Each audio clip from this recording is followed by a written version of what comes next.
Uganda, there are communities that practice female genital mutilation, mostly in Sebei and Karamoja. In Amudat district, FGM was practiced by 100% of the population. And then the neighboring sub-counties in Moroto and in Nakapiripirit. And our focus was Amudat, and then we also added one sub-county in Moroto, in Tapac, where the FGM practice is also quite strong. We used local names because we wanted to identify with the community. Tipin are girls and Kor are women.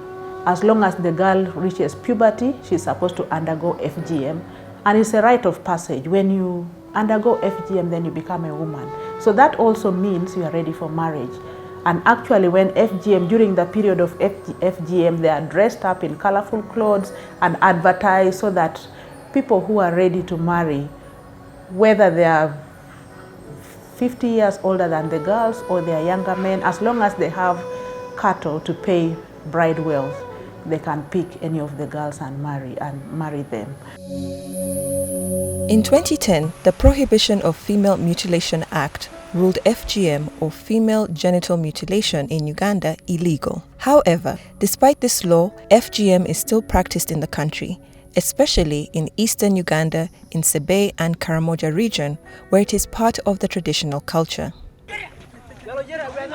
For those to whom this is outside their own culture, FGM might be mistaken to be similar to male circumcision, which is legal and involves the removal of foreskin. FGM, on the other hand, involves the partial or total removal of external female genitalia or other injury to female genital organs for non-medical reasons. FGM, it's a culture in Pokot land and Uganda. Pokot is in the border of Uganda and both in the border of Kenya. So why is this practice still carried out? We went ahead, as a government, plus the IPs like NAWOU, like ZOA, we go in to synthesize them.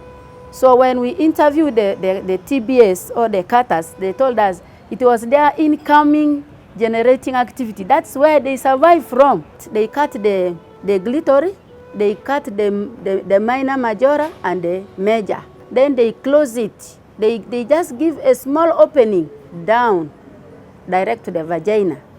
And when you see as a midwife, even time for examining a woman, just to examine how is the cervix, it is difficult. These two fingers cannot enter. And even there is a time I experienced one girl who came, the whole scar was closed completely. She told me she went after she was pregnant. Now she was having problem of urine. Her bladder could get full, but to urinate became a problem. Now time for delivery came.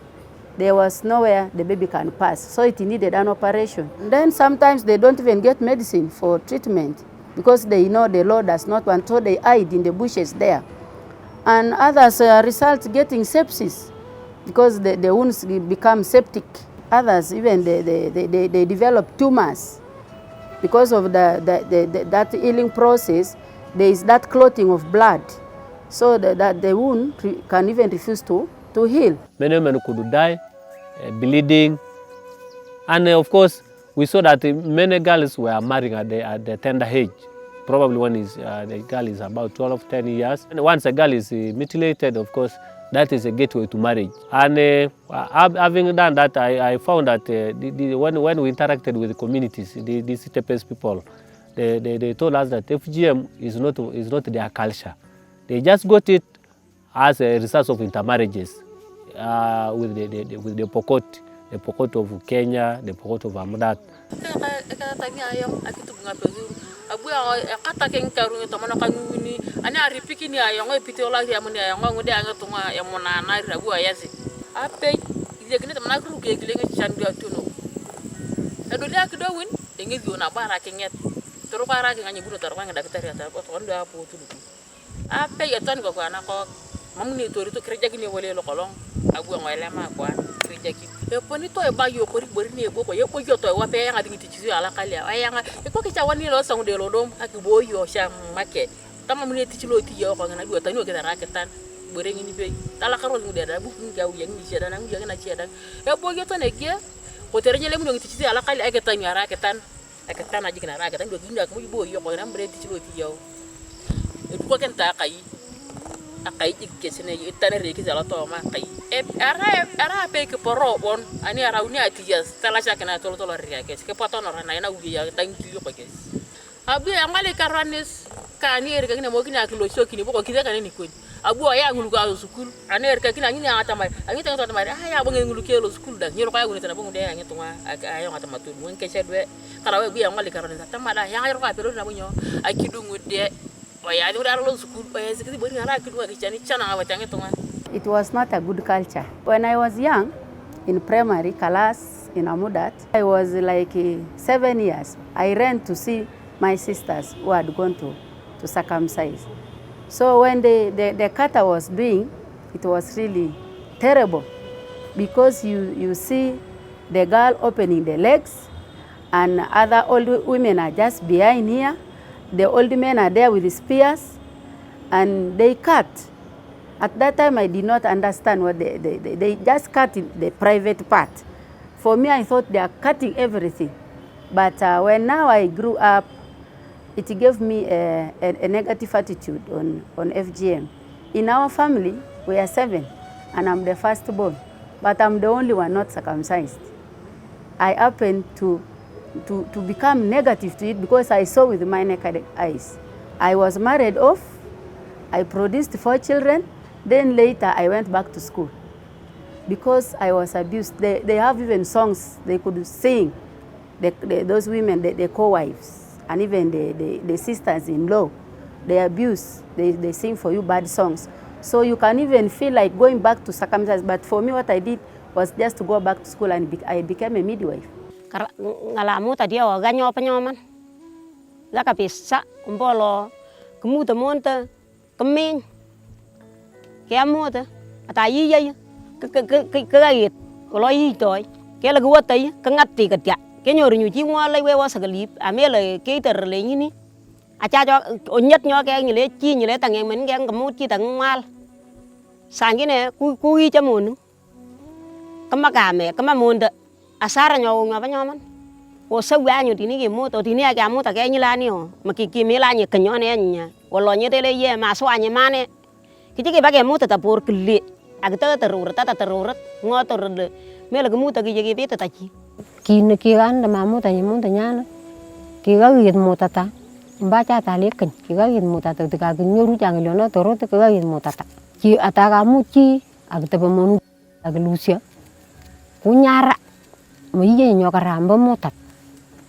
kukajana nyule le mamuta nyici munu tame nyara le jiba pio suya mito monta nyana kong yo nyoru pajebi aman nyoru pajebi aman nyine ka kensio aku monu nyolioi ombo lani takala kyala man le mamuta nyici munu akwani takala oteba mombe jodi no ta somi ateba le mota nya lioi tinga ka mala lioi open kanyina nyu ko pamonu nini.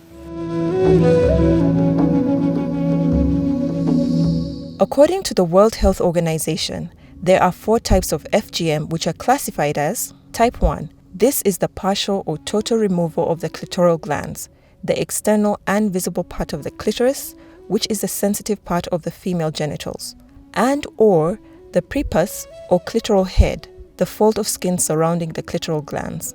Type 2. This is the partial or total removal of the clitoral glands and the labia minora, the inner folds of the vulva, with or without the removal of the labia majora, the outer folds of the skin of the vulva.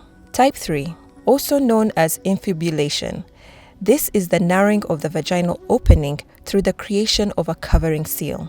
The seal is formed by cutting and repositioning the labia minora or the labia majora, sometimes through stitching, with or without removal of the clitoral prepuce or the clitoral hood and glands. Type 4. This includes all other harmful procedures to the female genitalia for non-medical purposes. For example, pricking, piercing, incising, scraping, and cauterizing the genital area.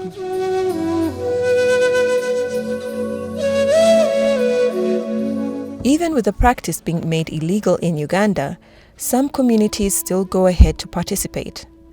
More than 200 million women across 30 countries have been subjected to this practice. There are a number of reasons why. 1. Support for abandonment is widespread, but persistent strong social influences and peer pressure limit women's ability to completely abandon the practice. 2.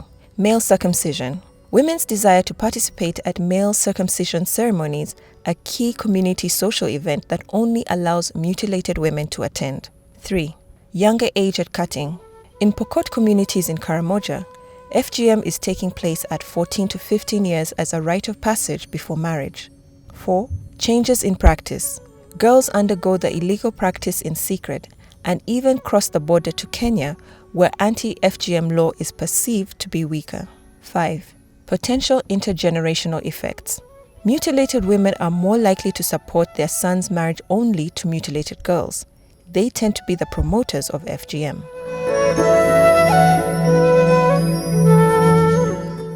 Ambaneno, gangala mutat.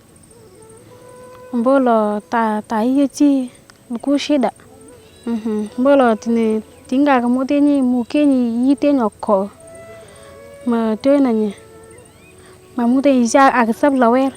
I decided to work with NAWOU Irish Aid because it is helping really to end up the practice of FGM. The challenges that we encounter at times is that it's hard to get the culprits. It's really hard to get those hands of Kenya when these girls of ours go there, like those days, of course. We have many problems, like hard to reach area. Like when you travel from here up to there, maybe the rain will get you on the way. And then we have also some community members are also at the heart of the community. This is a community where education is not impressed, and especially girl-child education. And the main reason is Pokot as a community values a girl child so much. And the reason is we marry our girls with many cows. Our pride price is very high. And so when you speak of taking a girl child to school, it's like you're making the family to lose what the girl would have given when she's at home, not at school. Ani ko bakoro din joge mot klo ko ngani mamuneji lakini jilo din tengsi da nyaman tulusi cheke mot nyebo samaga mamuneji lusi nyogaram nyaman malaja ba police chu mamunje ngong ro kai bolo ka chang ete ke ba ke sin gari pusete cho bo mun jamu ke ka ki choni jole sana ngo mun chona yer ku pete ku mutakai For us, since we are in the border, we are having challenges in the border. These girls, they circumcise in the border. Those days before the law, the policies of Uganda were put in that if they get somebody who are circumcised, they put in jail. They jail for some years. So now the Ugandan part, the Pokot of the Ugandan, they know that law is very serious. So they have resulted now going to cut from Kenya.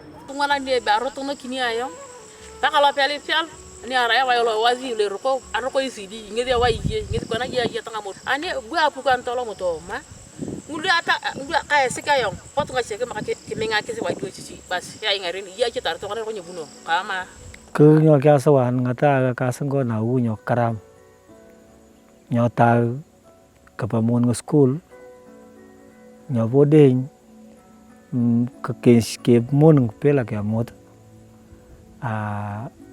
nya pe samak ke manangin ngala ken sho bo mon jam kich mela ta ke mon ko kich bo lo nyon nya to mi to ni kite bo lo ka KAWUO ngatia nya grumu wo ya kutia ko ya kishapi ko besangala mota ta akona school ko ya ka kor nyon nya ka swa ba la ke karamit takal otine kami cham ma gen jon le samak ke ki mon ka le mi mo che ngo ku mna ne chine ki kenje ka bela ka mot ombo ki ne tu to ni ne ki ko le ki nyi ku tie tia ka ke cham ka ra che na le ki be ja mon cho mu to te ni nyoni yoge laga faida kabisa kapa mun konan mun school tin ngo takal katawi kwip mun ngo ke kamot nyote so ba choni ke ja ka se ngo pi chomi to ni to joli no yutin ba ka ni sen jogiro sumun ngo ka kipuno lolu pa ka ta ke ros lege kamot nya anda ewo ta ko mo ka ke shingo joni lo to ke kamot ke yodoi nyoni yoga so ala ke la ka faida kabisa mi to mo da nyan nyole ta wanyonde nyama munyi ji agotina ta so ala mamuta nyi kanisa alingine tu jauh pasta al magine tu pasta kamu pasta la atau mun wa kamu tai kren de to ko kisan ga ku mare ko kisan ka ci mare ko mul dan ji kisan alman pa nyu bichen pa NAWOU agap kana po ku nete ja kanam ta ke ngo gine tu jauh pasta. This project has helped us so much. We have carried a number of dialogues. Actually, even within this village, we have carried a number, almost so many, from the inception of this project, because I remember the first inception meeting I attended in Amudat. When they introduced, there was a lady came from NAWOU. We were able to attend a meeting in Amudat. Then we were able to identify the people called combatants who were sent to Amudat for training. Others were sent to the other Amudat, and then another group was trained in Moroto town.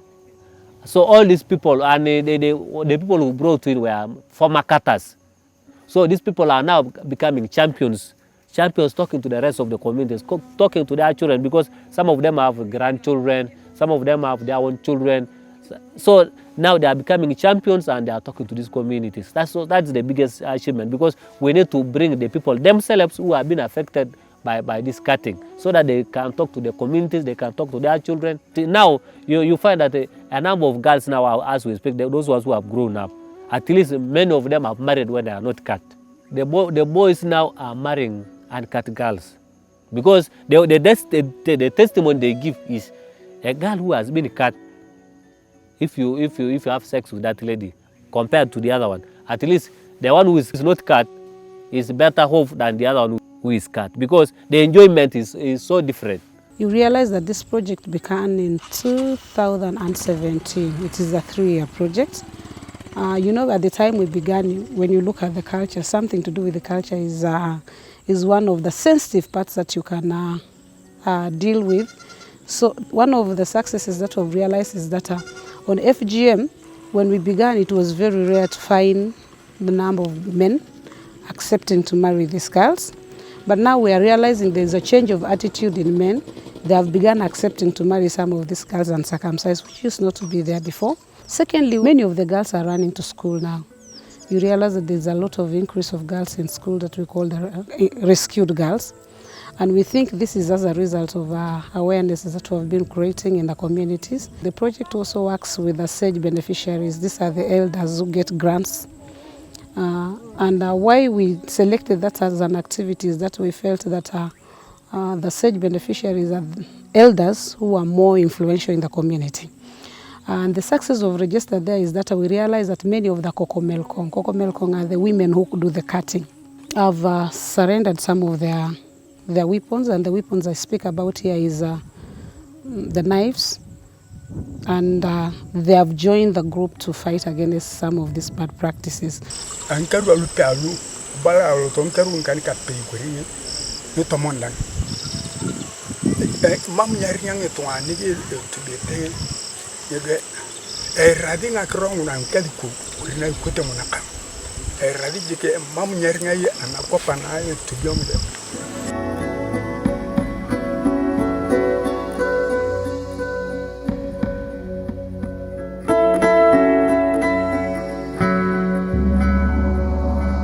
We have a lot of interventions that have been done by many groups of people. We have been having ZOA, we've been having NAWOU right now, and many others that I cannot mention. But that does not mean that we need to stop there. With the community, we have to struggle and continue, because something to do with the culture and change, most especially around culture, is not something that would come once and it just goes like that. So the struggle still continues. Still, to the community members, I would like to tell them that Once a culture is bad and it has been banned by everyone, that means it is a bad one. So I would ask my fellow communities, let's abandon this culture and embrace some of the cultures that we know are going to build our communities. So for us, we are seeing realization of human rights for the women and girls in Amudat. It's a process. It's a gradual process, and I think we are progressing towards that process. We want to see people shunning FGM. Already we have people who are shunning FGM, but we want to see entire communities shunning FGM. We want to see women and girls in Amudat free and able to interact with the rest of the community without any stigma. As government, we are looking at how to help address the challenges that affect the girl child and other sectors which are vulnerable.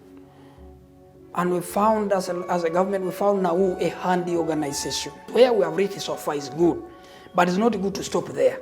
So there's a need for more support to NAWOU and the other structures to ensure that some innovative approaches can become pillars to give us benchmarks for progress. There are two schools that double as safe spaces for girls.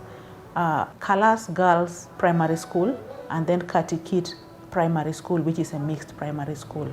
I'm very proud of Irish Aid. They have provided me with the administration block, the 2 dormitories, the school fence, which has really boosted many children to come to this school. So I appreciate what Irish Aid has done to Katikit Primary School. Irish, thank you so much for what you've been doing to support the NGOs who are working with us around, the CPOs around, and even the bursary scheme that is there every year. We want to say thank you so much for that, and we want to say that may that funding continue until we see that at least the problem has been reduced to a 0 level so that people will live with integrity, people will live with full rights, enjoying their rights and living like other people are living. So we want to see that change happening. We want to see Amudat benefiting from the development that is happening in Uganda like any other part of the country.